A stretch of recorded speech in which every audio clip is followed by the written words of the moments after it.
책이 한 100권 정도 된다고 생각하는데, 그 100권 책 가운데 가장 많이 읽히는 책이 뭐냐? 그 책이 고백록이거든요. 고백록.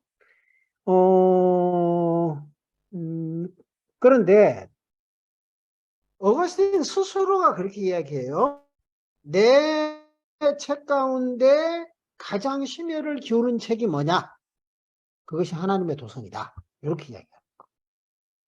이 책은 어거스틴이 13년 동안 썼어요. 하나님의 도성. 근데 요거 제가 조금 하나님의 도성이라는 책을 어거스틴이 왜 썼냐? 그것은 다음과 같은 역사적인 재난의 직면에서 썼다고 봐야 돼. 그것이 410년의 재난이에요. 재난.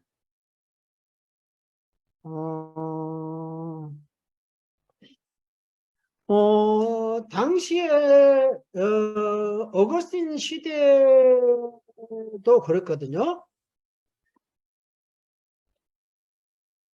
어거스틴이 이제 그 생애 동안 여러 지역을 이렇게 살았는데, 뭐 제가 미국에서 처음에 세인루이스의 카버넌트로 그곳에 와서 세인루이스에 있었죠.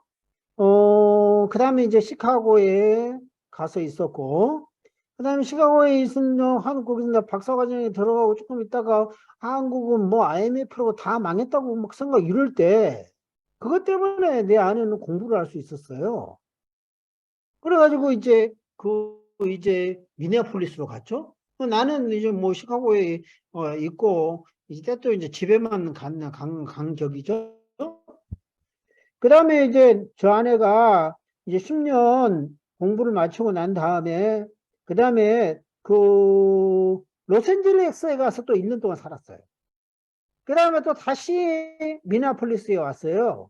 미네아폴리스 한 10년인데, 그동안에 뭐, 그 다음에 이제 저는 지금 이번에는 제가 볼티모어에서 있다가 또 우리 큰아이가 신시내티에 있어서 신시내티에 왔다 갔다, 이게 뭐 정신을, 하여튼 이제 그렇게 이제 여러 군데에서 있었는데, 그렇듯이 어거스틴도 생애를 살아가면서 아까스테잖아요. 그러다가 어거스틴의 그 부모들이 이 어거스틴의 재능을 생각하면서 일찌감치 뭐 그 교육이 그 어떤 의도가 아버지는 굉장히 세속적이었어요. 아들이 출세하기를 바라는 거죠. 어머니는 훨씬 더 영적이었어요. 정말 그렇게 더 나은 교육이 더 진리를 깨닫게 될 것이다. 이 정도 생각을 한 것 같아요. 그러면서 이제, 우리로 말하면 10대 초반에 유학을 한 거예요. 그곳이 마다우라라고 하는 곳을 갔는데, 그 다음에 이제, 또 돈이 없어서 돈이 떨어지니까 집에 왔다가 아버지가 어떻게든 또 이 돈을 마련했습니다.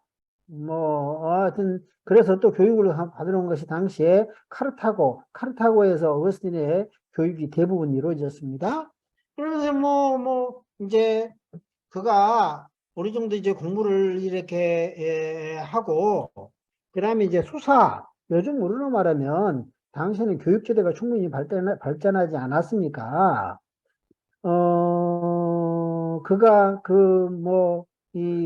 이제 수사 교사를 고향에서도 하고, 카르타고에서도 하고, 그 다음에 이제 이 카르타고에서 있다가 어거스틴이 로마에 간 거예요. 로마에 갔다가, 그 다음에 당시에 밀라노는, 또 서방 지역에 어떻게 보면 황제가 일정 기간 동안 머무는 곳이었어요. 왕도 중에 하나죠. 그 밀라노에 갔다가, 거기서 이제, 예, 밀라노에 간 때가 384년 정도 되고, 그 30살 때 정도 되고, 그 다음에 그로부터 2년 있다가 이제 386년에 이제 회심을 하는데, 밀라노에 갈 때는 어거스틴이 정말 원하던 자리였어요. 카르타고에서도 수사 교사를 하고, 그 다음에 로마에서도 수사 교사를 하는데 요즘 우리로 말하면 사설교사를 합니다. 사설교사. 그런데 그가 밀라노를 갈 때는 옛 마니오 친구들의 좀 이렇게 소개도 있고 이제 그랬지만 이때 밀라노로 갈 때 밀라노는 서방의 황제가 일정 기간 동안 머무는 황궁이 있는 곳이었어요. 어거스틴이 요즘 우리로 가면 청와대 홍보수석 정도의 위치로 당시에 밀라노에 간 거예요. 그랬을 때 누가 그런 어떤 어거스틴이 아무리 재능이 있었다 해도 누가 청구를 했는가? 그 청구했던 사람이 누구냐? 신마쿠스라고 하는 사람, 신마쿠스. 신마쿠스는 당시에 우리로 말하면 서울시장 정도 됐던 사람이에요. 로마의 시장 정도 됐던 사람이에요. 자, 그런데 당시에 밀라노에서 제일 비중 있는 인물이 누구였냐? 물론 이제 황제도 일정 시간 동안 그곳에 머물지만 황제를 제외하고는 그것은 밀란 교회의 주교였던 그 유명한 암브로시우스. 그런데 암브로시우스는 어떤 사람들은 그렇게도 이야기해요. 암브로시우스와 신마쿠스는 가문적으로 보면 인척 관계일 수 있다. 이렇게도 이야기해요. 그러나 종교적으로 신앙적으로 보면 이 양자는 완전히 대립의 구도였어요. 암브로시우스는 당시의 교회의 수문장과 같았고 당시에 어거스틴을 밀라노에 보냈던 청구했던 당시 신마쿠스는 뭐냐? 보세요. 313년에 밀란 칙령으로 해가지고 이제 기독교가 비로소 불법적인 종교가 아니라 공식적인 공인종교가 되잖아요. 공인종교. 그때 이후로 384년이니까 거의 70년이 지났잖아요. 70년이 지나. 그런데 아직도 어떤 거냐? 로마는 서로 대척을 지고 있는 거예요.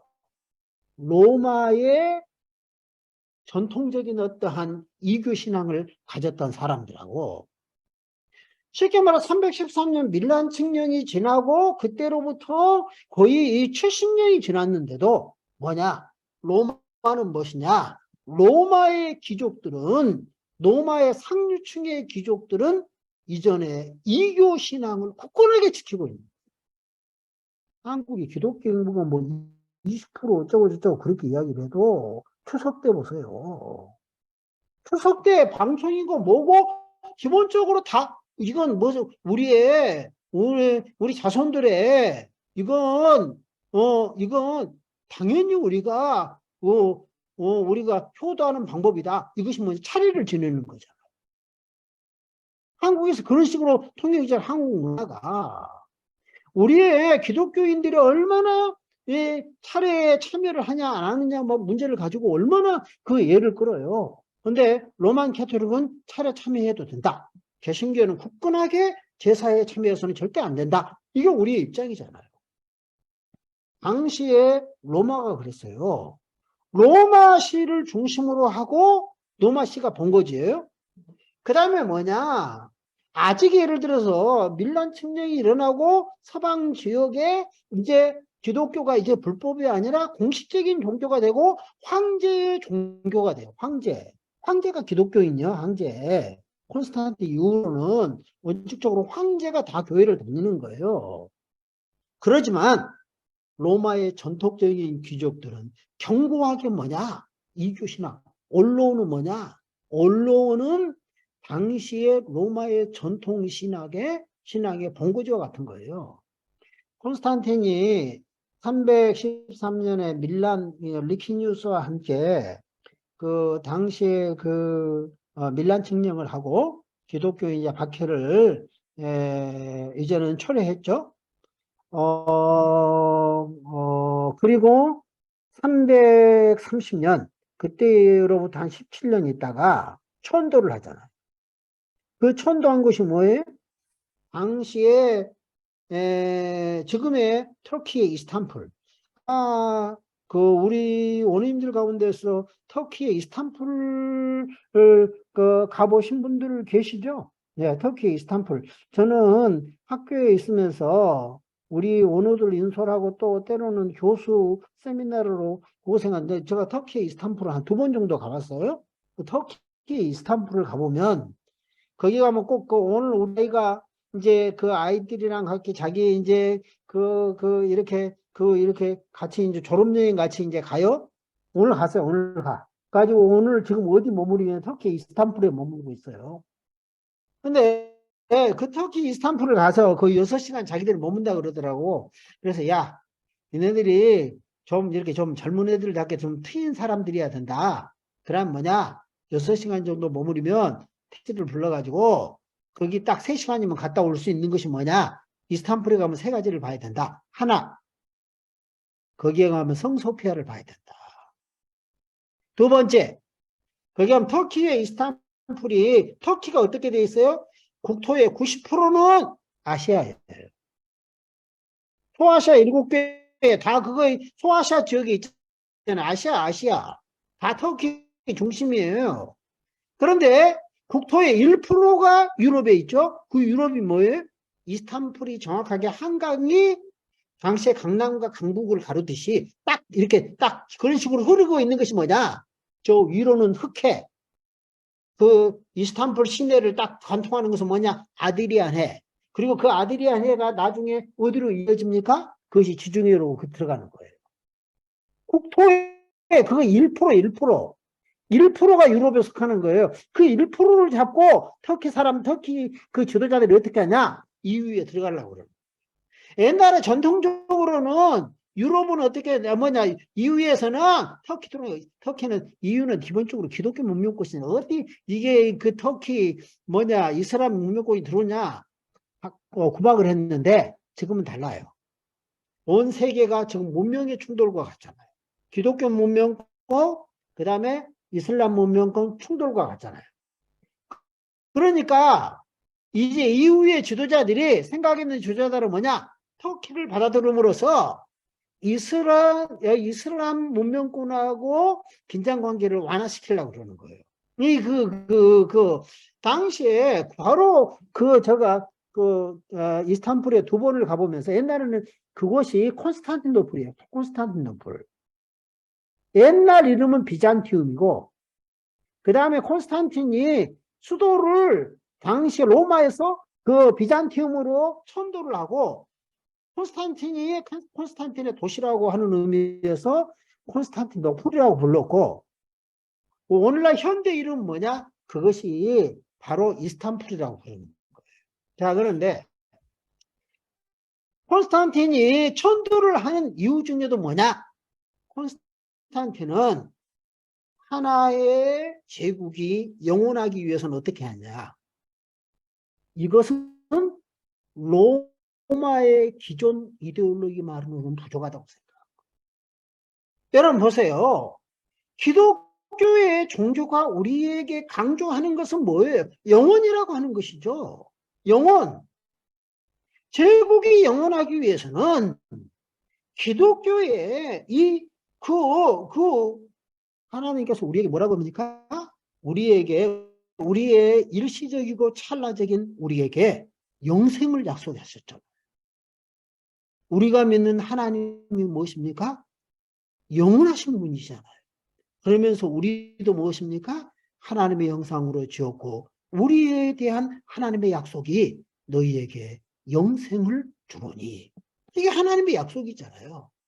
콘스탄틴은 그 기독교 신앙을 받아들이면서 기독교가 그거 이해한 것은 뭐냐? 영원이에요. 그러면서 그 이후에 로마 제국이 갖게 되는 중요한 생각이 뭐예요? 영원한 로마에 대한 어떠한 환상이 있는 거죠. 영원한 로마에 대한 환상이 있는 거예요. 자, 그래서 콘스탄틴이 그 하나의 제국이 영원하기 위해서는 하나의 교회의 서포트를 받아야 된다. 이렇게 생각한 거예요. 이게 콘스탄틴의 통치의 구도고 포스트 콘스탄틴의 엠퍼러, 이 황제들은 기본적으로 이 방향으로 이제 계속 가는 거예요. 근데 그때로부터 70년이 지난 384년에 이제 이 콘스탄틴 이후의 시대는 콘스탄틴의 이 이데올로기로 이제 가는 거예요. 언론에서의 승리의 재단이라고 하는 이교 신앙을 상징하는 요것을 철거를 하는 거예요. 철거를 결정하는 거예요. 왜? 황제의 침정이에요. 이랬을 때 반대하고 나섰던 사람이 누구냐? 신마쿠스인 거예요. 신마쿠스가 어거스틴을 당시에 밀라노로 들여보내 청구했던 것은 한편으로 뭐냐? 어떻게 보면 암브로시우스를 중심으로 해서 당시의 로마 제국의 기독교의 세력의 본고지와 같이 자리를 잡아가는 밀라노에 자기의 어떻게 생각하는 세력을 밀파시키는 것 같은 거예요. 근데 여러분, 어거스틴의 회심의 역사가 어떻게 된 거예요? 바로 어거스틴이 암브로시우스에 의해서, 하나님에 의해서 덜미가 잡힌 거죠. 물론 그렇게 이야기하면 암브로시우스 자신도 중요한 신학자지만 암브로시우스가 교리사적으로 굉장히 중요한 의미가 뭡니까? 보세요. 이후에 고대 기독교 사상을 대성시켰다고 하는, 완성시켰다고 하는 어거스틴의 회심에 가교 역할을 했다는 거예요. 이 어거스틴이 암브로시우스, 그때 이제 어거스틴 밀라노에 갔을 때 조금 있다가 이제 어머니가 이 자식하고 같이 산다고 무조건 오셨어요. 그래서 이제 어거스틴이 어머니를 모시고 사는데 어머니가 주일날만 되면 귀에 따갑도록 그렇게 이야기하는 거예요. 우리 목사님 말씀 좋으니까 제발 한번 교회 가서 교회 가자 그러는 거예요. 처음에는 어머니의 그 말씀에 대해서 빈정되고 텔신대로 뺀질뺀질하게 빠져나가다가 하도 어머니가 성화를 하니까 나중에는 어거스틴 스스로 이런 합리화를 하면서 그 어머니의 그 못 이긴 체하면서 어머니의 이야기대로 하는 거예요. 그게 뭐냐? 어거스틴이 그 전문 분야가 뭡니까? 수사학 아닙니까? 수사학. 수사학이라고 하는 것은 요즘 우리가 이야기하면 커뮤니케이션이에요. 당시에는 여러분 보세요. 옛날에 해방 이후에 가장 출세하는 학문과 같은 어떤 사람들이 제일 못한 그 수재들이 많이 몰려가는 것이 뭐예요? 법대 아니었어요. 그러다가 얼마 지나서는 그 다음에 또 하여튼 그렇게 바뀌잖아요. 당시에는 출세하고자 하는 사람들의 등용문과 같은 것이 뭐냐? 레토릭, 수사학이에요, 수사학. 수사학은 두 가지 교육의 커리큘럼으로 되어 있거든요. 하나는 뭐냐? 수사학은 문장론을 공부하는 거예요. 두 번째는 뭐냐? 수사학은 이주시대 때 과거 시험을 준비하는 것은 무엇입니까? 명문을 익히는 거잖아요. 명문을 암기하는 것이 이주시대의 과거 준비를 하는 거예요. 이처럼 당시의 수사학의 첫 번째 커리큘럼 뭐냐? 명문을 익히는 거예요. 두 번째 커리큘럼은 뭐냐? 그걸 가지고 자기가 자유자재로 사성해서 커뮤니케이션을 하는 거거든요. 자기를 어필하는 거거든요. 자기가 원하는 바를 설득시켜가는 거거든요. 이게 수사학이에요. 그런데 당시에 밀라노에서 기독교인이든 비기독교인이든 가장 최고의 연설가는 누구냐? 암브로시우스인 거예요. 그러니까 어머니는 뭐라고 이야기합니까? 우리 목사님 말씀 좋으니까 제발 교회 가자. 이야기를 할 때 처음에는 삔질삔질 청개구리입니다. 자식은 청개구리입니다. 빠져나가다가 나중에는 결국 자기식의 어떤 합리화를 하면서 교회를 가느냐? 자기가 수사하는 사람 아닙니까? 연설을 공부하는 사람 아니에요. 그러니까 최고의 연설가의 연설을 한번 들으러 가자. 이렇게 가는 거거든요. 근데 어거스틴의 생애 가운데 그 굉장히 중요한 특징이 있어요. 어거스틴은 굉장히 리얼리스틱한 거죠. 그게 무슨 말입니까? 굉장히 실제적인 거예요. 실제적. 쉽게 말해서 예를 들어서 무슨 이 쉽게 뭐라 그럴까? 이 공허한 소리를 하는 것이 아니라 어떤 현실적으로 딱 이렇게 그 리얼리스틱한 거거든요. 근데 어거스틴이 형식을 들으러 갔는데 암브로시우스의 설교를 들으면서 기독교의 내용 속에 점점 자기가 빠져들어가. 이게 굉장히 중요했던 거예요. 그러니까 384년에 그가 이렇게 밀라노에 갈 때, 신마쿠스는 너는 당시에 서방의 왕도와 같았던 밀라노에 가서 이교를 위해서 거점을 마련하라고 들어보냈는데, 암브로시우스에 의해서 결국은 그렇게 점점 기독교에 대해서 몰입해 감으로써 이후에 뭡니까? 기독교의 교회의 정말 반석과 같이 귀하게 쓰임을 받는 거죠. 그런데 그때로부터 다시금 25년 정도가 지났을 때는 410년을 이제 점점 로마에는 하나 이거 이데올로기와 같이 딱 이제 굳어갑니다. 그것은 뭐냐? 영원한 로마인 거죠. 로마는 망하지 않는다. 로마는 영원하다. 그런데 410년에 어떻게 일어나느냐? 여러분, 나중에 서로마 지역이 476년에 멸망하는데, 그때 이제 완전히 이제 로마 제국이 완전히 서방 지역에서 해체가 됩니다. 근데 그러기 전에 보세요. 410년에 알라릭이라고 하는 서고투족의 왕이, 정확하게 이야기하면 뭐 왕이라고 하기보다는 한 부족장 정도 되는 사람이에요. 알라릭이 이끄는 고투족이 로마가 어찌됐든 이미 지금 로마 제국의 수도는 콘스탄티노플, 지금의 이스탄불로 옮겼지만, 그러지만 보세요.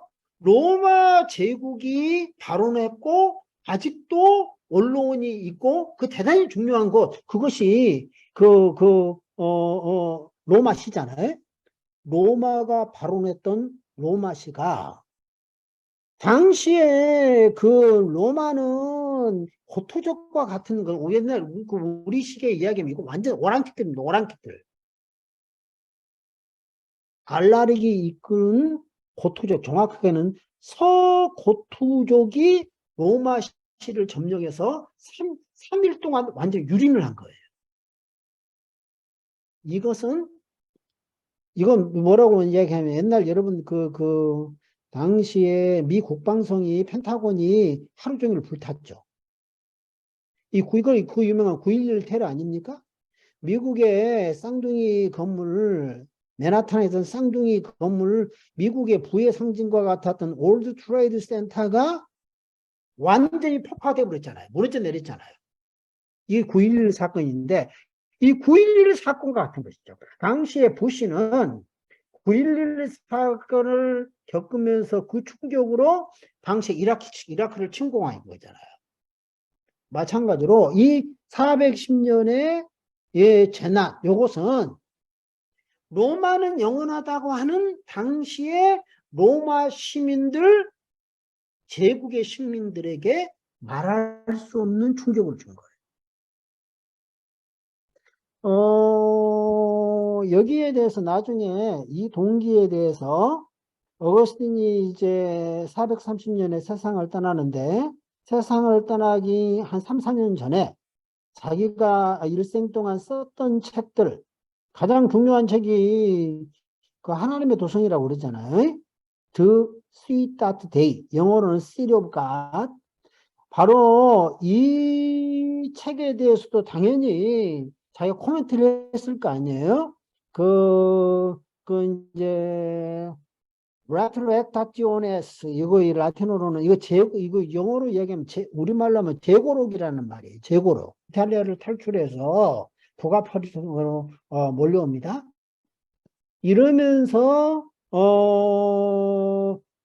지금 오늘날에 우리가 왜 이런 재난에 당했느냐? 그것은 우리가 우리의 신을, 과거에는 그들은 그런 생각이 있었습니다. 과거에 로마는 부강했고 강대했고 안전했다고 생각합니다. 왜 안전했어요? 자기의 신들이 자기를 지켜줬기 때문에. 여러분, 기독교가 박해당할 때 황제 숭배를 그렇게 강요했죠? 황제는 왜 그렇게 황제 숭배를 강요했어요? 어떤 이데올로기가 있었습니까? 황제는 로마 수호신들의 화신이다 하는 생각이 있었던 거죠. 아무튼 우리의 신이 우리를 지켜줄 때는 우리가 안전했는데 오늘날 왜 이렇게 로마가 망하게 되었느냐? 그것은 뭐냐? 그들로 봐서는 로마의 귀족들, 로마의 언론 요원들, 요 사람들이 생각할 때는 그 기독교의 신은 이교신이죠. 로마의 전통신앙을 가지고 있었던 사람 생각할 때는 기독교의 신이 이교신이죠. 우리의 신을 저버리고 이교신을 받아들였기 때문이다.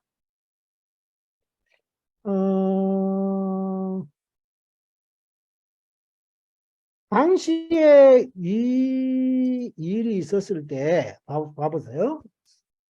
410년에 그 일이 있었고 어거스틴은 다른 한민도 펠라기안 논쟁과 같은 여러 가지 복잡한 일들이 있었어요. 그래서 어거스틴은 이들의 이러한 그것이 왜 기독교 책임이냐? 요것을 그들의 기독교 책임이라고 아우성치는 로마의 귀족들을 로마의 원로원들의 그들의 어떠한 목소리를 논박하는 이 역사는 어거스틴이 지명한 사람이 있었어요. 이 사람이 오로시우스라는 사람이에요. 오로시우스라는 어거스틴의 동지, 어거스틴의 제자. 이 오로시우스가 펠라기안 논쟁이 있잖아요. 펠라기안 논쟁. 어거스틴이 펠라기안 논쟁을 할 때 2000년 기독교 역사는 어거스틴 신학에 갑주다는 것을 지나지 않는다. 어거스틴이 기본적으로 신학의 메인적인 것은 다 어거스틴이 했다. 이렇게 보는 것은 뭐냐? 그것이 그만큼 어거스틴의 펠라기안 논쟁이 굉장히 주류를 이루었어요. 그 펠라기안 논쟁이 있었기 때문에 그 이야기를 한 거예요. 펠라기안 논쟁은 그만큼 중요한 거예요. 펠라기안 논쟁으로 인해서 보세요. 도나티스 당시에 어거스틴이 3대 논쟁이 있잖아요. 만유교 논쟁의 결과로 어거스틴의 악의 이해에 대한 존재하는 모든 것은 선하다와 하던 이와 같은 존재론이 나오고, 그 다음에 도나투스 논쟁을 통해서 무엇이 나왔습니까? 교회론이 장착이 되는 거예요. 왜냐? 완전한 교회론이 아니라 혼합주의적인 교회론이 정통이 되는 거예요. 곡식과 가라지가 공존하다. 그 다음에 이제 이 펠라기안 논쟁의 결과로 뭐냐? 이게 구원론이 장착이 되는 거예요. 구원론, 성례론이 이제 장착이 되는 거예요. 이게 이 펠라기안 논쟁이에요. 펠라기안 논쟁. 이런 펠라기안 논쟁이 펠라기우스가 당시에 어거스틴을 만나기 위해서 당시에 어거스틴이 있었던 히포의 지역을 찾았을 때는 이게 409년이잖아. 아까 처음에 410년에 큰 재난이 있었다고 그러죠. 알라릭이 있거든 서고투족들이 서방 지역의 사실상 중심지와 같았던 로마식을 점령해서 유린을 했다. 이 이야기 했잖아요. 그런데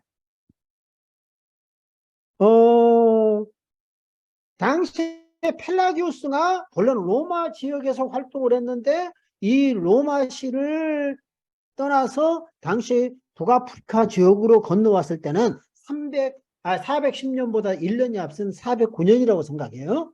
근데 왜냐? 알라릭이 역사적으로 봤을 때 알라릭의 로마시를 점령해서 3일 동안 유린한 것은 410년에 일어나지만 이때 이미 당시의 고투족들에 의해서 로마시가 굉장히 위험한 지역에 여러 번의 이렇게 쉽게 말해서 크고 적은 그 위험에 노출돼요. 이 로마시가 안전하지 않는 거예요. 이게 로마시에서 활동하던 펠라기우스가 409년에 이제 로마시를 떠나서 북아프리카 지역으로 온 거예요. 그런데 이제 어거스틴이 당시에 그때 히포의 교구를 비웠어요. 그래서 이제 어거스틴과 이 당시에 펠라기우스의 만남은 성사되지 않았는데, 그 이후로 펠라기우스가 정제가 됐던 첫 번째 이것이 예루살렘 교회이고, 이때 뭐냐, 당시에 그 중요한 역할을 했던 사람, 제롬이 베들레헴을 중심으로 해서 당시에 성경 번역을 위해서 머물고 있잖아요.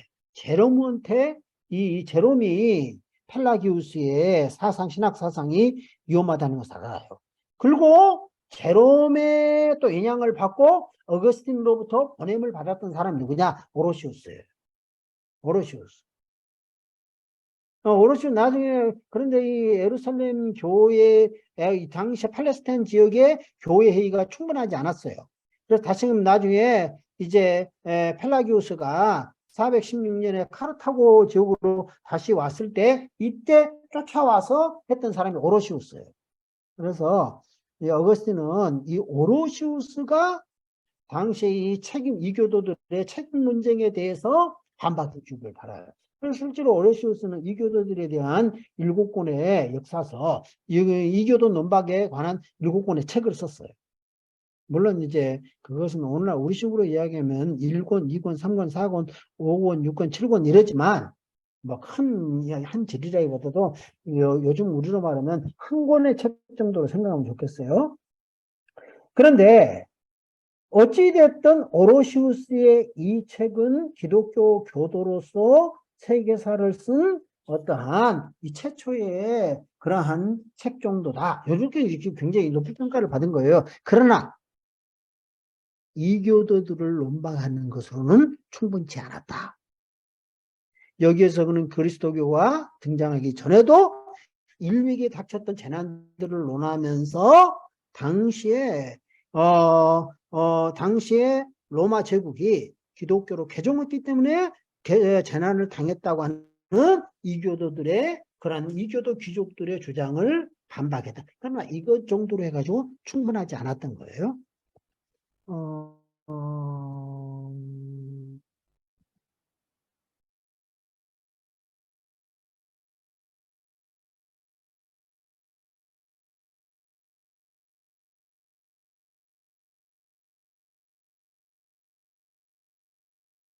잠깐만요. 당시에 에, 에, 북아프리카 지역의 제국의 고위 관리로서 와 있는 사람 가운데서 마르켈리우스라는 사람이 있었어요. 마르켈리우스. 여기 나오네요. 마르켈리우스라는 사람이 있었는데, 이 마르켈리우스, 하나님의 도성의 이 책은 22권으로 되어 있는데, 그 어거스틴이 하나님의 도성을 누구에게 헌정을 했느냐? 바로 이 마르켈리우스에게 헌정해요. 마르켈리우스가 당시에 410년의 그 재난과 관련하여서 이것이 기독교 책임이다. 기독교가 책임져야 된다. 기독교도들이 책임져야 된다. 이렇게 교회를 매몰차게 몰아쳤을 때 마르켈리우스는 이 어떠한 책임 논쟁이 이 책임 논쟁을로부터 벗어나는 것이 쉽지 않다는 것을 알았어요. 이랬을 때 물론 이제 어거스틴은 오로시우스에게 이 어떤 논박을 맡겼지만 그 충분치 않은 거예요. 그러자 마르켈리우스가 어거스틴에게 참으로 간절하게 권유하는 거예요.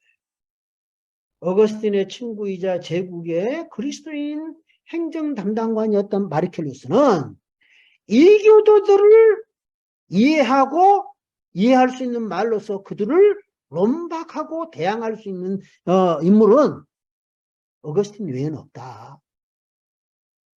아우구스티누스 감독에는 없다. 당신 외에는 없다. 이렇게 설득을 해요. 그 이제 하나님의 도성은 22권으로 되어 있는데 실은 마르켈리우스는 이제 이러는 거예요. 1권부터 3권 오래 썼다면 그 다음에 또 책들은 그 다음에 또 이렇게 좀 시간이 가서 또 나오고 그랬어요. 사실상 어거스틴 1권부터 3권을 쓰고 요것을 내고 났을 때 마르켈리우스는 이제 세상을 떠나는 거예요. 그렇지만 어거스틴은 이 어떤 하나님의 도성의 책이 누구에게 헌정을 하느냐? 그 마르켈리우스에게 헌정하는 거예요. 자, 보세요. 그렇다면 오로시우스의 이단 논박 7권하고 어거스틴의 하나님의 도성이라고 하는 이 하나님의 도성에 이 물론 라틴어죠. 라틴어를 읽을 때 드 스위타테 데이라고 있는 거예요. 그래서 이 앞자만 타서 지금부터는 DCD라고 그러겠습니다. DCD. 이 하나님의 도성, 이 DCD, 요 책은 훨씬 포괄적인 책이라는 거예요. 이 기본적으로 어거스틴이 이 22권으로 됐는데 이것을 딱 이렇게 나눌 수 있는 거예요. 1권부터 10권. 이것이 1부. 그 다음에 2부는 11권부터 22권까지. 처음에 10권, 1부. 두 번째, 11권부터 22권까지. 그 다음에 12권, 2부. 이런 거예요. 1권의 기본적인 논조는 오로시우스가 이 비극이 기독교를 받아들였기 때문에 제국이 이런 비극을 당한다. 이렇게 이야기를 했을 때 오로시우스의 논조는 뭐냐? 이런 비극 이전에도 있었는데 이것이 오로시우스의 논조인 거예요. 그러면 어거스틴의 일부의 딱 논조는 뭐냐? 요 비슷한 논조에서 조금 더 나가는 거예요. 1권의 기본적으로 어거스틴의 논조는 뭐냐? 딱 이거예요.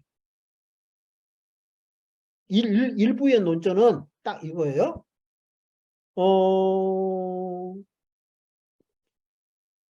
그것이 기독교 책임이라고 했을 때 일부의 1권부터 10권까지는 기본적으로 뭐냐? 그들을 논박하는 거예요. 어떻게 논박해요? 우리의 역사 속에 지난 날에는 이런 것이 없었는데 이렇게 했을 때 어거스틴이 기본적으로 다 그들이 주장하는 그들이 자랑하는 그들의 역사, 그들의 문화를 그대로 스캔을 하는 거예요. 당시에 마르켈리우스가 당신 외에는 이 대업을 감당할 사람이 없다 이야기했을 때 무엇이냐? 어거스틴은 뭐냐? 어거스틴이 지난날에 카르타고에서 수사 교사를 했죠. 밀라노에서 그가 어떻게 보면 밀라노 최고의 스피커로서 제국의 관리로서 그가 왕도에서 홍보의 일을 했죠. 이 모든 것을 했을 때 그가 과거에 그의 학생들, 그의 어떤 제자들 기본적으로 다 어떤 사람들이에요. 당시에 어떤 이교 신앙을 가졌던 최고의 엘리트들 아니었습니까? 그러니까 어거스틴은 기본적으로 무엇이다. 그 엘리트들을 제자로 두었잖아요. 그 엘리트들이 어거스틴이었잖아요. 그러니까 어거스틴의 1권부터 10권까지 논조는 딱 하나예요. 이것은 그들을 논박하는 거예요. 논박하는 거예요. 근데 논박하는데 뭘로 하느냐? 그들이 자랑하는 그들의 영웅들, 그들의 어떠한 과거의 어떠한 전통, 그들의 문화, 그들의 역사를 그들이 그 중요하다 생각한다고 하는 소스를 가지고 그대로 스캔해서 하나씩 비판적으로 논박해 가는 거예요. 이게 기본적으로 어거스틴의 1권부터 10권까지.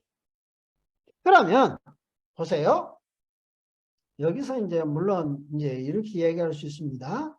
저는 제가 박사학위 논문을 쓸 때 기본적으로 이렇게 이야기할 수 있죠. 어거스틴의 하나님의 도성은 왜 썼느냐? 가장 직접적인 역사적인 동기는 그거잖아요. 410년의 역사적인 재난이잖아요. 재난. 이 재난. 로마의 멸망의 즈음에서 어거스틴이 하나님의 도성을 썼잖아요. 그러니까 최소한도로 어거스틴이 로마는 영원해야 되는데 이것이 로마의 귀족들의 주장이죠. 근데 이거 어거스틴의 주장은 그러면 로마가 영원해? 로마도 망할 수 있다. 인간 세상에 영원한 것이 어디가 있어요? 개인도 사회도 국가도 영원한 것이 어디가 있어요? 저는 지금 미국에 머물고 있지만 미국이 어떻게 생각하면 가장 허덕이는 지금 심층에는 무엇이 있는 거 있잖아요? 미국이 과거의 어떤 독보적인 세계 최강국의 주의를 점점 이뤄가고 있는 거 아니에요? 이거 아닙니까? 이런 맥락 속에서 미국의 역사 속에 트럼프와 같은 굉장히 어떻게 생각하면 이상한 지도자가 났고, 트럼프 이후에 바이든이 민주당으로 해가지고 대통령이 됐습니다. 그렇지만 바이든이 트럼프와는 달리 굉장히 소프트하고 젠틀하게 어떻게 보면 세계적인 어떠한 정치 지도자로서의 역할을 감당해 가는 것 같지만 우리가 한국 사람들로서 오늘날 국제 정치를 바라봤을 때 바이든에 대해서 굉장히 당혹스러운 것이 뭐예요? 트럼프와 똑같은 쉽게 말해서 미국 제일주의라고 하는 국익 제일주의라고 하는 이 기조를 이게 그대로 이어가는 거 아니에요? 인간 세상에 개인도 그렇습니다. 사회도 그렇습니다. 국가도 그렇습니다. 절대적이지 않는 거예요. 절대적이 않는 거예요. 제가 총장님, 네. 총장님, 제가 쓸 수 있는 시간 몇 시까지 제가 그 시간 정확히 할 테니 혹시 총장님께서 시간을 말씀해 주시면 그러면서 네. 제가 이제 전체적으로 이제 하나님의 도성은 어떻게 결론을 네. 내야 되니까. 예, 계속 하세요. 제가 말씀드릴게요. 네네. 네, 그 시간을 좀 말씀해 주시면. 시간을 많이 까먹으셔가지고 그냥 하세요. 8시 20분까지 하시면 돼요. 예. 8시 20분, 그럼 11시 20분까지 예, 하면 된다는 거죠? 맞아요. 예. 네네네, 그러겠습니다. 제가 11시 예. 20분까지 하겠습니다. 예. 제가 이제 우리가 기독교인인데도, 제가 지금부터 한 5년쯤 전에 제가 이제 교수 생활을 하면서 이제 2번 예루살렘 아니면 이제 그 이스라엘 성지 순례를 갔다 왔는데 2번째 갈 때 굉장히 저 마음이 위축되고 있었어요. 왜냐하면 지금부터 한 5, 6년 전에 한국 교회가 좀 이렇게 이제는 기울고 있다. 이제 이제 그리고 한국 교회에 대해서 우리가 다 우리의 관심이 교회니까 한국 교회가 상당히 쇠퇴하고 있다. 이제 이런 이야기를 이제 우울한 전망은 하지만 피부로 참 느끼기는 그렇게 흔한 것은 아니잖아요. 근데 당시 이제 신학교에 있으면서 이제 2번째 성지순례를 이제 6월 말에 이렇게 가는데 이제 6월 말이면 이제 여름방학에 이제 들어가고 바로 이제 성지순례를 가는 거예요. 그런데 그때가 이제 6월 초나 됐을 거예요. 당시 이제 이제 기숙사에서 엘리베이터 6층까지가 있는데 큰 기숙사예요. 엘리베이터를 딱 타면 이제 학생들 같이 타는 거예요. 그러면 이제 내가 학생들에게 이제 그거 물어봐요. 우리 전도사님은 어느 교회에 있습니까? 그럼 교회 이름을 대략 이제 알잖아요. 그럼 이제 알겠어요. 그 교회에 꽤 역사가 있고 규모가 있는데, 그러면 보통 이제 우리 전도사님들이 교회에서 맡고 있는 사역이 이제 주일학교 같은 사역을 이제 많이 해요. 그러면 예를 들어서 작년에 한 1,000명 정도 출석하는 교회에 주일학교가 얼마나 모이냐 그러면 옛날 우리 때는 1000명 모이면 주일학교가 보통 한 많으면 1000명 되는 거예요. 그런데 1000명 모이는데 주일학교가 얼마냐? 한 많아야 한 150명이에요.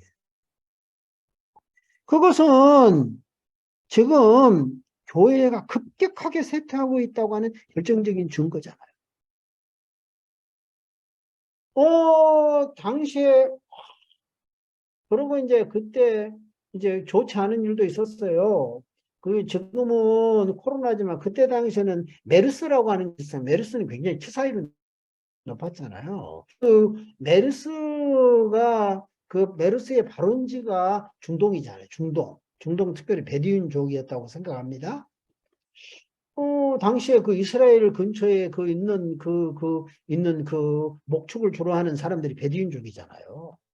근데 그곳에 가야 되는데, 학생들이 다 없는 돈에 다 그 돈을 내서 다 성지순례는 다 갈 준비를 했는데, 돈은 다 냈습니다. 근데 메르스, 이 전염병이 빵 터지니까 학교에는 총장님도 재단지사님도 누구도 가야 되냐 말아야 되냐 물어보면 대답을 하는 거예요. 안 하는 거예요. 여행사에서는 취소할 수 있습니까? 절대 리펀드 해줄 수 없다는 거예요. 왜냐하면 너무 많이 진행됐으니까. 그래서 울림의 계좌 먹기로 이제 이스라엘만 가기로 했습니다. 그런데 이제 제가 개인적으로 심적으로는 한국 교회가 너무 급격하게 쇠퇴하는 것에 대해서 마음속에 굉장히 불편했었습니다. 그런데 당시에 이스라엘 성지순례를 딱 갔다 오면서 저 마음속에 하나님께서 정리해 준 것이 있었어요. 그게 뭐냐? 한국 교회도 올라갈 수 있다는 거. 자, 오늘 이 강의를 한 저도 그렇고, 강의를 듣는 모든 우리 오느님들도 한국 사람이죠, 우리는. 한국교회, 우리가 관심이 교회가, 우리의 일차적인 관심이라면, 우리의 관심이 한국교회 아니에요? 우리 한국교회를 얼마나 사랑해요. 그렇지만, 한국교회는 언제까지나 흥왕해야 된다? 로마는 언제까지나 영원해야 된다? 아닌 거예요. 이 땅에 하나님의 나라가 목적이지 한국교회가 목적이 되는 거예요? 아닌 거예요. 코로나19의 지난 2년 반 동안의 이 기간 동안 제일 많이 융단 폭격과 같이 받은 것이 무엇입니까? 한국교회 아닙니까? 한국교회? 그런데 정말 어떻게 보면 그렇지만 한국교회 중심의 사관을 가져서는 안 되는 거예요. 한국교회는 이 땅에 하나님의 역사 뜻이 하늘에서 이루어진 것처럼 땅에서도 이루어집니다 하는 이 역사를 이루기 위한 하나님의 하나의 도구일 뿐인 거예요. 개인도 그렇습니다. 개인이 절대자가 되는 순간 그 개인은 몰아가기 시작하는 거예요.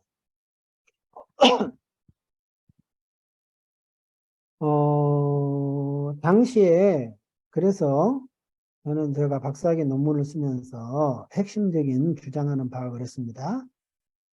로마 제국은 신적 기관이다. 맞다. 하나님께서 세우신 기관이다. 그러나 무엇이냐? 뭘 가졌느냐? With faithful flow. 치명적 결함을 가지고 있다. 로마 제국도 망할 수밖에 없는 그런 국가입니다. 이렇게 결론을 내렸습니다.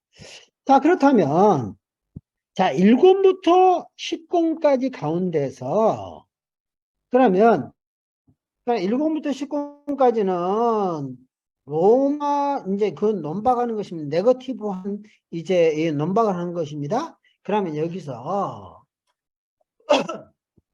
어거스틴이 1권부터 10권까지 해서 로마가 망조가 된 것이 기독교 책입니다. 그러면 어거스틴이 1권부터 10권까지의 것에서 그들의 영웅, 그들의 역사, 그들의 전통, 그들의 문화를 스캔해서 보이면서 어떠한 로마도 지상의 여러 나라와 다를 바가 없다. 그것은 개인이든 사회든 국가든 마찬가지다. 요거 어거스틴의 결론입니다. 그러면 좀 더 그 페이틀 플로우가 뭐냐는 거예요. 얼마 전에 저희 아이가 자기들 이제 동료들과 함께 이제 같이 이제 교육을 받고 와서 저한테 이제 그렇게 이야기했습니다. 볼티모어가 있는 곳이 메릴랜드인데 이 메릴랜드 지역에 본래 미국의 네이티브 아메리칸, 다시 말해서 인디언들이 여기에 있었다는 거예요. 근데 이 메릴랜드에 있었던 원주민들이 다른데 이주했다고 해요. 이렇게 이야기를 하더라고. 그러면 여러분 보세요. 이야기로는 미국은 무엇입니까? 어떻게 보면 지금까지 세계사 속에서 미국만큼 기독교적인 어떠한 그런 명분을 가지고 나라가 세워진 그 역사가 없을 거예요. 아마 그럴 거예요. 나는 그래서 미국의 역사를 굉장히 흥미롭게 생각하고 있습니다. 그런데 봐보세요. 우리가 충분히 우리에게 알려지지 않는 역사가 있는 거예요. 이해하지 않는 우리가 기억하지 않는 역사가 있는 거예요. 그게 뭐예요? 미국에 본래 살았던 사람들이 누굽니까? 인디언들 아닙니까? 원주민? 이 인디언들을 백인들이 어떻게 몰아냈습니까? 미국의 지금은 어떤 그 인디언들을 인디언 보호지역에서 생활하게끔 하고 있지만 미국의 역사 속에 백인들이 어떻게 보면 때로는 그 인디언들을 완전 초토화시켰습니다. 수많은 인디언들이 죽어갔습니다. 학살돼 갔습니다. 이런 역사는 이게 미국의 치부와 같은 거죠.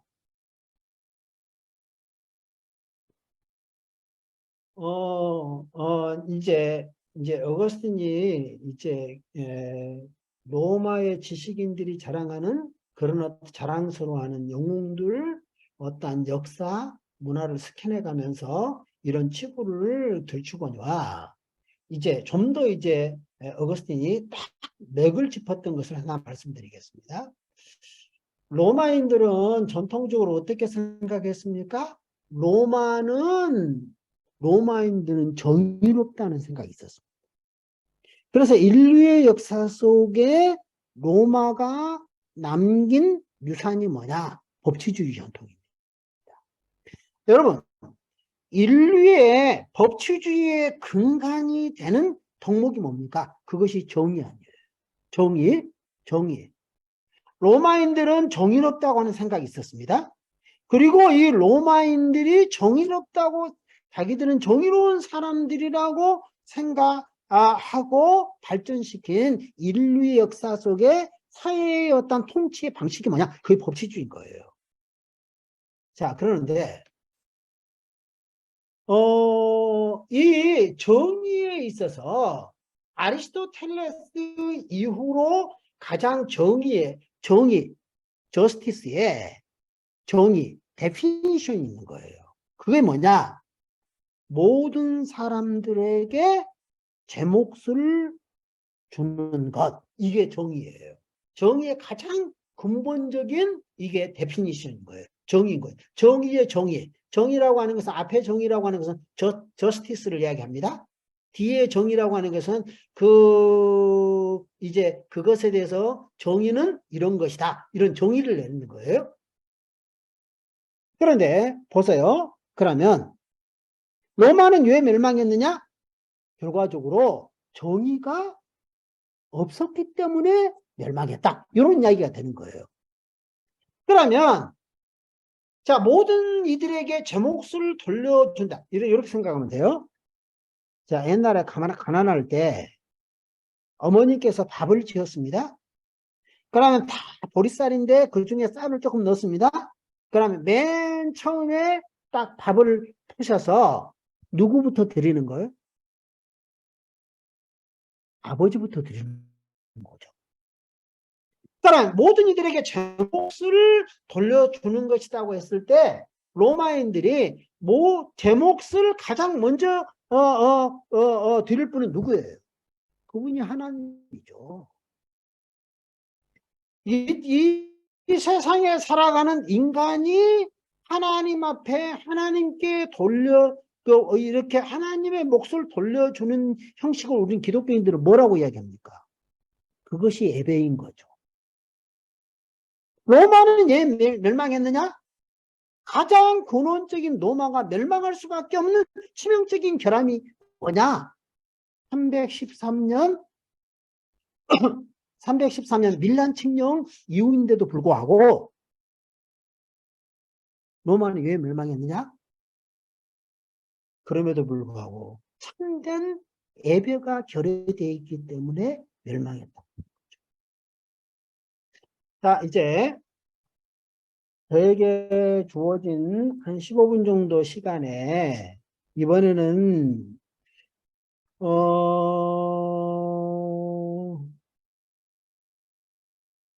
하나님의 도성의 책은 410년의 책임 논쟁이 동기가 돼서 나온 책입니다.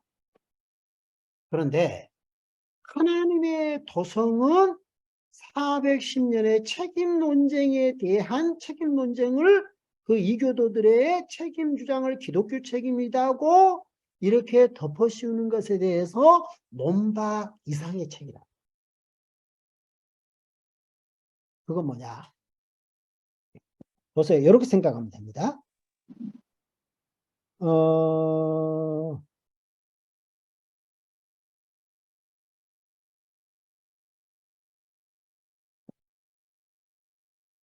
당시 이제 밀라노 칙령으로 해서 이제 로마는 기본적으로 이제 기독교 국가와 같이 가잖아요. 그러면 예수 믿고 나면 만사 형통해야죠. 근데 우리가 정직하게 한번 이야기해 봅시다. 여러분들은 만사 형통만 있어요? 슬픈 일은 없어요? 고통스러운 것은 없어요? 잠 못 이루는 밤은 없어요? 여러분, 당시에 어떤 그 시대 속에 하나의 그 시대를 딱 어떻게 보면 기독교인들마저도 당시에 주류를 이루는 신앙관이 있었던 거예요. 그게 뭐냐? 그것이 만사형통 신앙인 거예요. 오늘날 우리식으로 이야기하면 그것은 신학적으로 이야기하면 유세비우스라고 하는 사람이 사관이 그런 것이었어요. 자, 로마 제국은 기독교를 받아들임으로써 공식화함으로써 이 공인함으로써 제국의 역사는 완성됐다. 제국의 역사는 클라이막스에 도달했다. 이게 누구냐? 어떻게 보면 초대교회의 어떤 역사책 가운데 굉장히 중요한 역사책이 유세비우스가 썼던 교회사책이었습니다. 그의 역사책은 그대로 그냥 교회사라고 그렇게 불러요. Ecclesiastical History. Ecclesiology 그 말은 교회론이란 말이거든요. Ecclesiastical History 그 말은 교회사라는 말이에요. 교회사. 유세비우스의 교회사, 고대 교회사를 공부하는데 유세비우스의 교회사가 없이는 연구가 안 되는 거예요. 그렇게 중요한 책이에요. 왜냐하면 방대한 자료를 가지고 썼어요. 자, 그렇지만 어떻게 보면 역사를 바라보는 시각에서는 이 책은 부족한 책입니다. 여러분, 역사의 완성은 언제 됩니까? 역사의 완성은 언제 되는 거예요? 자, 보세요. 제가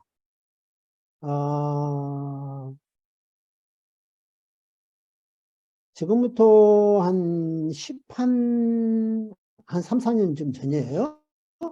저는 당시 총신에 있을 때 상대적으로 이제 젊은 교수로서 제가 학생처장을 맡았을 때예요. 그런데 한국에 여러분 그거 알죠? 옛날에 경남 밀양 그 송전탑 사건 알죠? 그것은 뭐냐? 우리의 국토를 딱 관통하는 이렇게 가장 대형 송전탑이 있거든요. 이것이 76만 5천 볼트예요. 이 76만 5천 볼트가 한국에 무슨 어떤 전력이 부족하거나 그러면 그것을 위해서 다 그게 이제 대형 송전탑이 쭉 국토를 가로질러 가는 거예요. 그래서 밀양까지 가는 거예요. 근데 그것이 총신 우리 양지 굉장히 크거든요. 한 28만 평 정도 되는데 그 주위로 해가지고 송전탑이 대형 송전탑이 3개가 지나요. 그러니까 우리가 당시에 그것 때문에 한전에서 그거 하도록 해달라. 그거 철회해달라고 해달라. 우리가 해가지고 내가 홍전탑이니까 내가 학생처장이니까 학생들 동원에 책임이 있잖아요. 근데 거기 갔습니다. 그래서 당시에 삼성동에가 당시에 있었어요. 한전 본사가 지금은 나주로 내려갔지만 삼성 본사가 그가 있을 때 당시에 삼성동 한전 본사 앞에 가서 우리 데모를 한 거예요. 데모를 시위를 한 거. 그 철회해 달라고 우리가 몇백 명의 학생들이 가가지고 시위를 한 거예요. 이때 당시에 이제 그 이후에 결국은 그분은 그 뜻을 이루셨어요. 그분이 누구냐? 우리 교단에 길자연 목사님이 계세요. 서울의 왕성교회. 길자연 목사님이 그때 우리 많이 도와줬어요. 그분은 그런 생각이 있으셨던 것 같아요. 그 이후에 그분이 총신총장을 하셨잖아요. 총신총장의 꿈이 있어서인지 우리 많이 도와주셨어요. 우리가 거기서 이제 그 집회를 하는데 길자연 목사님이 딱 올라 있어서 마이크를 잡는 거예요. 길자연 목사님이 이렇게 이야기하시는 거예요. 그때 당시에 정권은 누구 정권이냐? 이명박 대통령 정권이에요. 이명박 소망교회 장로님 아닙니까? 이명박 정권 때 고소영 고려대학교 그분이 고대 상대 나왔잖아요. 그 다음에 소망교회 고소영 영남 사람들이 주축을 이루었잖아요. 근데 이 길자연 목사님이 단상에 올라가더니 뭐라고 이렇게 표현을 하시냐? 여러분, 내가 이 이명박 정권이 출범하는데 1등 공신 가운데 한 사람이었습니다. 이렇게 이야기하는 거예요. 그래서 내가 그 기억이 굉장히 그렇게 그분이 강력하게 말씀하셨어요. 지금도 남아있어요. 지금도 그 생각을 해요. 여러분, 저는 당시에 길자연 목사님이 기독교인으로서 기독교 이 땅에 교회의 부흥을 위해서 당시에 장로였던 이명박 서울시장이 대통령에 출마했을 때 적극적으로 지원한 거 이해해요. 길자연 목사님이 왜 지원을 했겠어요? 그러면 이 땅에 기독교가 크게 용성할 줄로 알았죠. 결과적으로 기독교가 용성했습니까? 기독교가 오히려 쇠퇴하는 데 기여를 했습니까? 나는 차갑게 그렇게 이야기하면 오늘 제가 서두에 그렇게 이야기했잖아요. 저는 냉정하게 드라이하게 강의하겠다고 그랬잖아요. 이명박 대통령께서 이제 전직 대통령이 돼가지고 재판을 받았습니다. 그 이전에 같은 보수의 굉장히 중요한 중심이었던 박근혜 대통령, 이명박 대통령 다음에 대통령이 됐잖아요. 박근혜 대통령이 탄핵을 받고 재판을 받은 그 똑같은 법정에서 1년 후에 이명박 대통령이 재판을 받았습니다. 보수의 투추가 아닙니까? 그랬을 때 박근혜 전직 대통령께서는 그 재판에 당청권이 없어서 못 가서 없어서 추첨을 막 하고 그랬어요. 그 다음에 1년 있다가 또 전직 대통령이었던 우리 이명박 전직 대통령께서 구속이 되셨습니다. 그때는 사람들이 없는 거예요. 방청할 사람이 별로 없었어요. 분명한 것은 장로였던 우리 장로님이 대통령이 돼서 이 땅의 기독교가 클라이맥스가 됐습니까? 그거 아니에요. 이 땅의 하나님의 나라는 어떤 때 클라이맥스가 되는 거예요? 유세비우스는 어떻게 생각했느냐? 이 땅에 하나님의 나라는, 이 영적인 실제는 뭐냐? 이 땅에 어떠한 제도적인 그거를 통하여서 완성될 수 있다. 이렇게 생각한 거예요. 그게 밀란 칙령을 가능하게 했던 사람이 콘스탄틴의 치세와 더불어서 이 땅에 기독교가 완성될 것이다. 클라이막스다. 그는 그렇게 실제 죽을 때까지 그렇게 믿었어요. 어거스틴도 처음에는 400년 경에는 어거스틴도 약간 그런 생각이 있었어요. 어거스틴 시대에 제2의 콘스탄틴적인 사람이 있었어요. 이 사람이 테오도시우스 황제였어요. 313년 밀란 칙령으로 해서 박해를 종식했습니다. 그게 뭐냐? 박해를 종식했습니다. 그렇다면 제2의 콘스탄틴이라는 사람이 그로부터 70년 후에 79년에 아마 황제의 자리, 78년인가 황제의 자리에 올라갔습니다. 이 사람이 테오도시우스 1세입니다. 테오도시우스 치세를 통하여서 어거스틴은 이 땅에 하나님의 나라가 더 흥왕하게 될 것이다. 이 유세비안적인 생각을 가졌을 때도 있었습니다.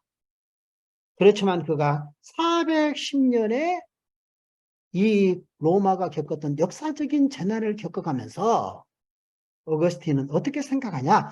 하나님의 도성은 기본적으로 이렇게 생각하면 됩니다. 하나님의 나라라고 생각해도 됩니다. 하나님의 나라. 자, 그런데 이 하나님의 나라, 하나님의 도성의 완성은 어떻게 옵니까? 그것은 종말적이라는 거예요. 종말적이에요. 예수 그리스도의 재림과 더불어서 클라이막스에 도달할 줄로 믿으시기 바랍니다. 아니, 다른 분들은 가만히 있고 나 혼자만 이제 끝에 가니까 내가 가열되니까 다른 분들이 가만히 있으니까 내가 틀린 말을 했는지 모르겠습니다. 여러분 어떻게 생각하세요? 이 땅의 하나님의 나라는 유세비안적인 생각은 이 땅에 어떠한 제대 개혁이나 이런 것으로 인하여서 완성되는 것이 아니라는 거예요. 이것은 종말론적이에요. 주님의 재림과 더불어서 완성될 것이다.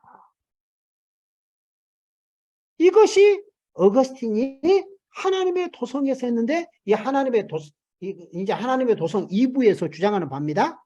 그런데 2부에서 주장하는 바인데 이 2부가 11부부터 제가 한 3분만 더 하겠습니다. 이 2부에서 주장하는 바는 이게 뭐냐? 11권부터 22권까지는 딱 요거에 두 성의 이론으로 2부를 구성해요. 처음에 12권이잖아요. 처음에 4권은 무엇입니까? 두 성의 기원에 대해서 이야기해요. 그 다음에 4권은 무엇이냐? 두 성의 진행에 대해서 이야기해요. 마지막 끝에 4권은 무엇이냐? 두 성의 종말에 대해서 이야기하는 거예요. 그럼 두 성이라고 하는 것은 뭐냐? 하나는 무엇이냐? 그러면 보세요. 아우구스티누스가 두 성을 어떻게 정의하는가? 하나는 하나님의 도성이라면 또 하나는 인간의 도성이에요. 이 똑같은 말을 좀 달리 표현합니다. 하나는 하늘의 도성이라면 하나는 지상의 도성인 거예요. 이걸 두 성의 이론으로 설명하는 거예요. 자, 그런데, 들어보세요. 하늘의 도성, 하나님의 도성, 이 똑같은 말입니다. 그 다음에, 인간의 도성, 지상의 도성, 똑같은 말인데, 그럼 뭐냐? 보세요. 하늘의 도성, 하나님의 도성, 지상의 도성, 인간의 도성, 이것은 뭘로 구분하느냐? 하나님의 도성은 뭐냐? 하나님을 사랑하는 거예요. 인간의 도성은 무엇이냐? 자기를 사랑하는 거예요. 이 사랑으로 인하여서 이 사랑을 가지고 하나님의 도성, 인간의 도성의 핵심적인 분류의 카테고리로 쓰는 거예요.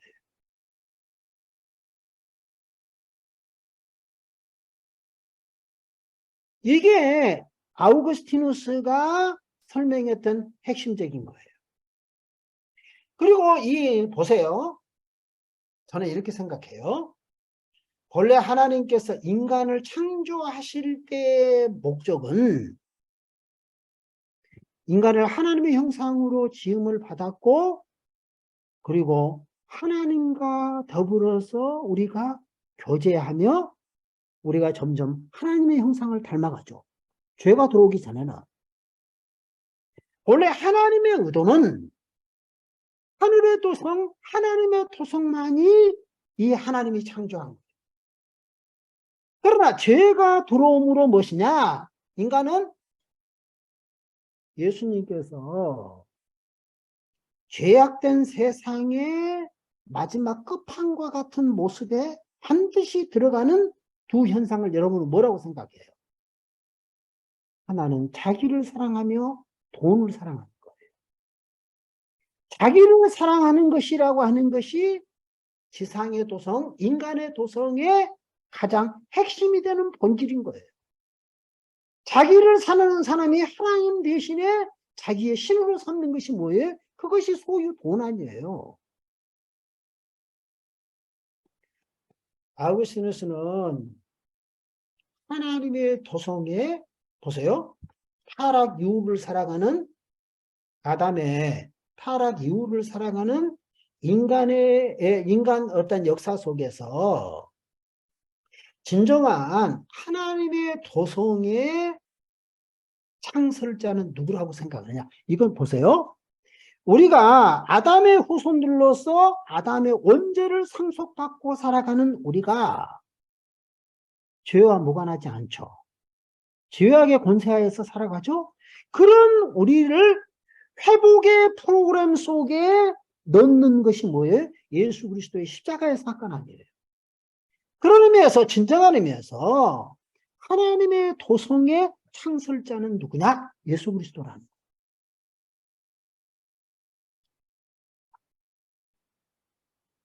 자, 물론 이제 아우구스티누스의 그러니까 그런 면에서 이제 어거스틴의 학자들은 이렇게 설명하는 거예요.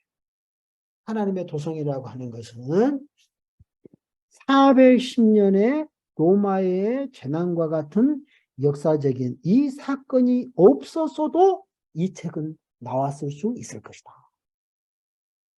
이 책으로 어거스틴은 어떤 세상 속에서 역사 속에서 이 시대 속에서 살아가는 그리스도인들이 어떻게 살아가야 된다고 하는 것에 대해서 우리가 어떤 애티튜드를 가지고 살아야 된다고 하는 것을 정확하게 보여줍니다. 어떤 의미에서 하나님의 도성에서 입으로 가면 딱 그걸 알게 돼요. 로마의 제국의 운명에 대한 궁극적인 관심사는 아우구스티누스의 궁극적인 관심사가 아니라는 거예요. 어찌 보면 지상의 도성이 여러분 이 지상에서 천년만년 살 것은 아니잖아요. 어찌 보면 그 시대의 사람들은 가장 안전한 것이 뭐냐면 이 지상의 로마 제국이라고 생각했어요. 아우구스티누스가 하나님의 도성에서 주고 있는 핵심이 되는 메시지는 뭡니까? 여러분, 지상의 도성이 무너질 때 우리가 바라봐야 할 것이 있습니다. 그것은 무엇입니까? 하나님을 악마하는 것입니다. 비시오 데이, 하나님을 바라십시오 하는 것이 하나님의 도성에서 아우구스티누스의 궁극적인 메시지라는 거예요.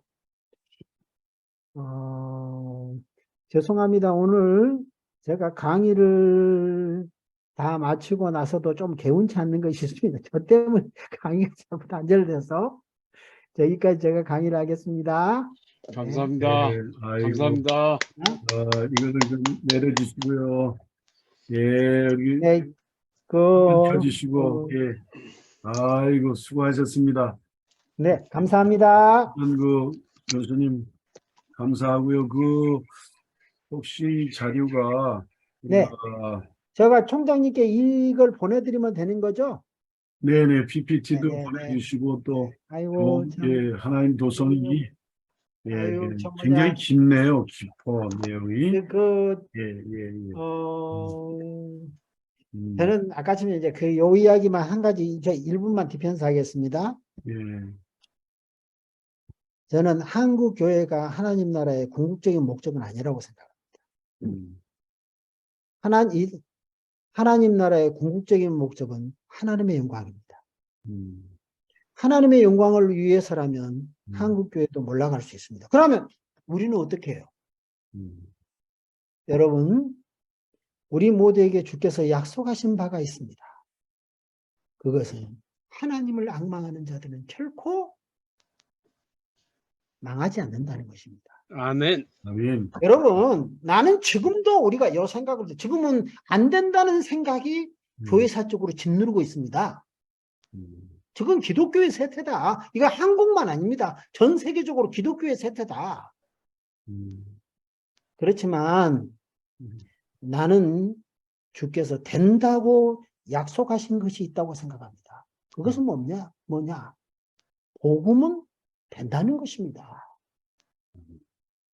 왜 예수 그리스도의 십자가의 사건과 부활이 이것이 우리 불변의 도로 우리에게 오는 거예요? 이것은 된다는 거예요. 복음이 선포되는 것에 사람은 생명의 역사는 살아나는 것입니다. 이제는 그래서 그냥 이렇게 봅니다. 이제는 집단적으로 어부지루로 먹던 시대는 지났다. 음, 그러나 우리는 각계 전투를 해나가면서 이 땅 위에 우리는 교회를 더 하나님의 역사를 이어갈 것이다. 아멘. 저는 음, 정말